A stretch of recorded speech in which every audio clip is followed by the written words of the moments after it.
قل إنني هداني ربي إلى صراط مستقيم دينا قياما ملة إبراهيم حنيفا وما كان من المشركين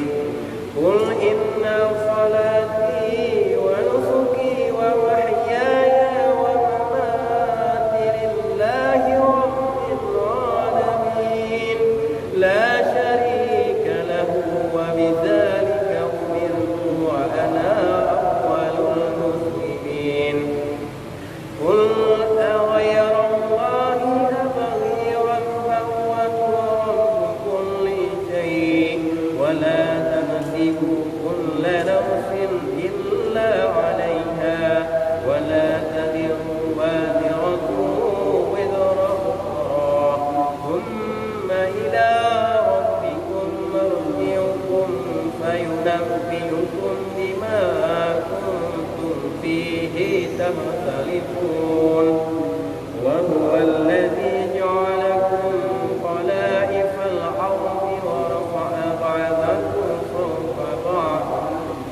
ورفع بعضكم فوق بعض درجات ليبلوكم فيما آتاكم إن ربك سريع العقاب